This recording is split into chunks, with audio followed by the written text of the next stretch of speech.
안녕하세요. 오늘은 4월 24일 수요일 부활 4주간이죠. 요한복음 12장 44절에서 50절의 말씀인데 오늘 복음은 그 주제로 생명의 말씀이라는 주제인데요. 먼저 주님께서는 이렇게 말씀하세요. 나는 오늘 12장 47절에 나는 세상을 심판하러 온 것이 아니라 세상을 구원하러 왔기 때문이다. 즉 예수님이 온 것은 세상 심판이 아니고 세상 구원이라는 겁니다. 이 최후 심판, 우리는 최후 심판에 대한 많은 이미지들을 알고 있죠. 고딕 성당에서는 이 많은 심판에 대한 이미지가 성당 교회 뒷벽, 랍시대라고 하거든요. 제대 뒤에 랍시대에서 모습이 드러나고 있고, 동방교회의 수도원인 아토스와 루마니아 수도원에서는 성당 입구, 교회 입구 문 위에 바깥쪽에 이렇게 최후 심판에 대한 조각들이라든가 이미지를 볼 수가 있어요.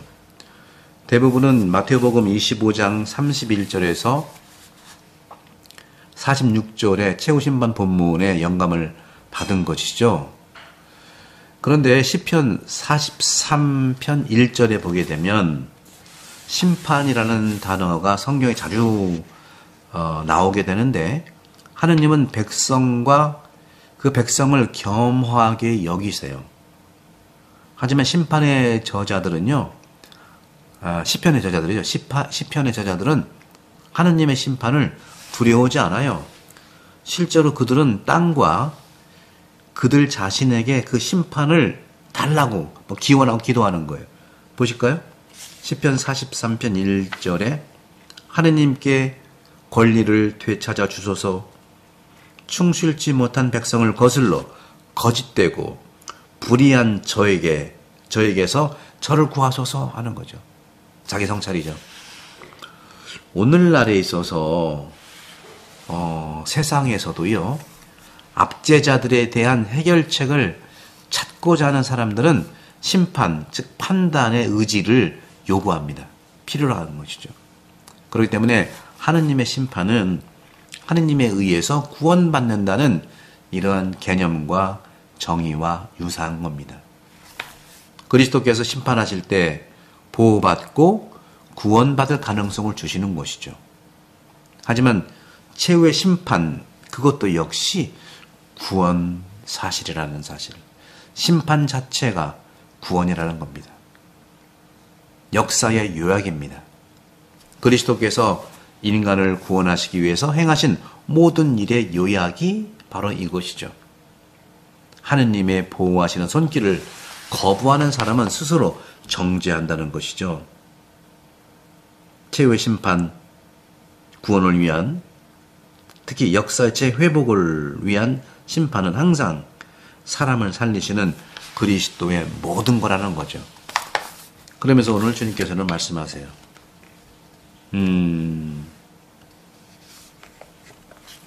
나는 세상을 심판하러 오는 것이 아니라, 이렇게 말씀하세요. 그 다음에 48절에 보게 되면 48절에 나를 물리치고 내 말을 받아들이지 않는 자를 심판하는 것이 따로 있다고 그랬어요. 다시 말하면 나를 저버리는 자는 내 말을 받아들이지 않는 자, 그를 정죄하는 자가 있다는 거죠. 종종 우리는 중세 이미지에서 천사들이 저주받는 자들을 불 속에, 특히 영원한 불 속으로 던지는 모습을 볼 수가 있어요. 이미지죠. 이러한 그림을 그리는 화가들은요, 하느님이 사람이 되신, 즉 선 자체이시고 사랑 자체이신 그분이 사람이 되신 예수 그리스도께서 누군가를 정죄할 수 있다는 생각에 불만을 품고 천사들에게 처형의 책임을 맡겼다는 그 설명을 하고 있는 거예요. 인간적인 그러한 그리스도에 대한 사랑, 하느님이 사랑이신데 어떻게 그렇게 할 수 있느냐는 거죠. 그것은 당연히 저주에 대한 엄연한 진리를 너무 인간적으로 설명하는 거예요. 같은 이유로 많은 사람들은 미켈란젤로가 바티칸에 가보면 시스틴 성당이 있잖아요. 시스틴 성당. 시스티나 성당에 표현된 심판에 동의하지 않아요. 미켈란젤로가 얼마나 그 고개를 이렇게 아프면서까지 딱 그 천장벽화를 그렸는데요. 하지만 이것이 중세 화가들의 진정한 의도였을까? 상징적인 설명은 훨씬 더 현실적이고요. 신학적인 것 같아요.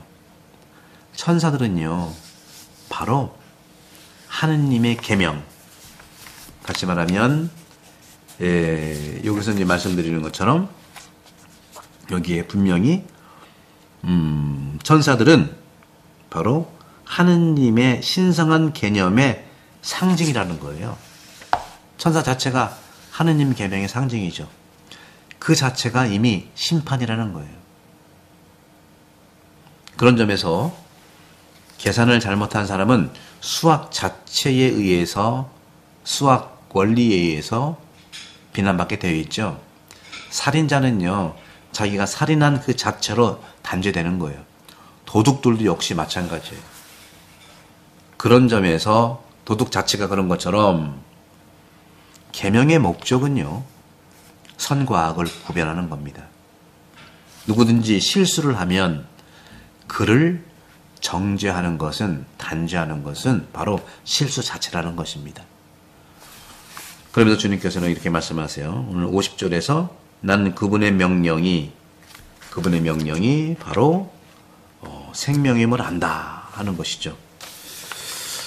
자, 현대에서 의무라는 단어를 거부하는데 오늘날 사람들은 인간의 계명이든 하느님의 계명이든 참 사랑하지 않는 것 같아요.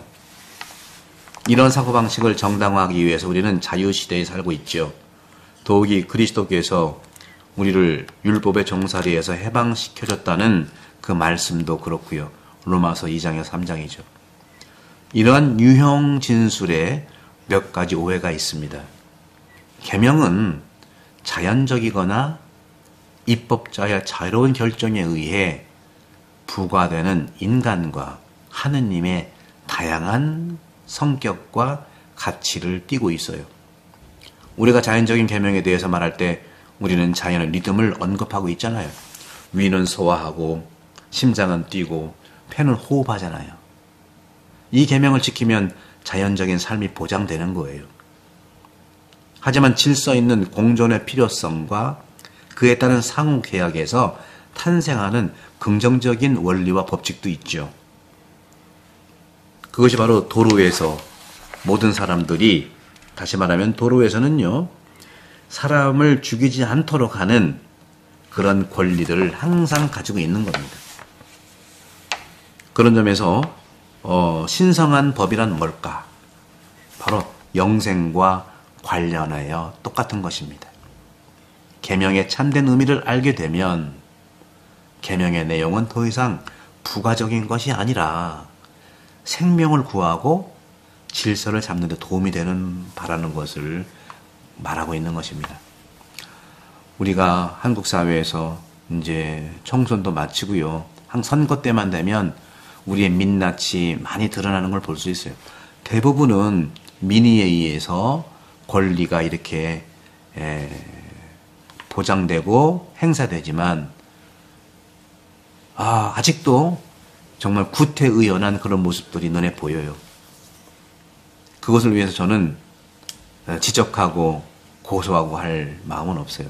다만 그리스도교적인 사고방식으로, 그리스도교적인 치유방식으로 우리 모든 분들은 물 속에 잉크가 들어가서 탁해 있을 때 그 물을 어떻게 정화합니까?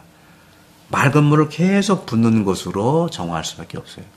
하지만 구체적으로 발견된 불의는 제재를 해야 되겠죠. 그리고 우리는 안 본 것을 얘기하면 안 됩니다.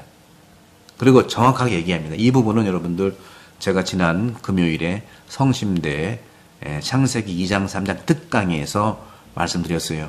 죄와 유혹의 메커니즘과 방어 방법, 그걸 참조하시고, 특히 우리 대한본당뿐만 아니라 카톨릭 책방의 구독자분들은 이 사회가 정말로 말씀드리는 것처럼 신성한 법칙이 영생과 관련해서 이루어질 수 있는 하나하나의 작은 계명도 부가적인 것이 아니라 영생을 얻고 진리와 그 안전의 질서를 바로잡는데 도움이 되는 생명, 영생의 원리라고 생각하시고, 우리 작은 거 하나라도 잘 지키고 행하는, 특히 선거 때 서로 주고받고 하는 이런 거 없고, 그런 점에서 많은 희망도 많이 보입니다만은 어떤 작은 부분에서도 아직도 구태가 있다는 것은 저는 우리가 이겨낼 수 있는 희망이라는 말씀드립니다.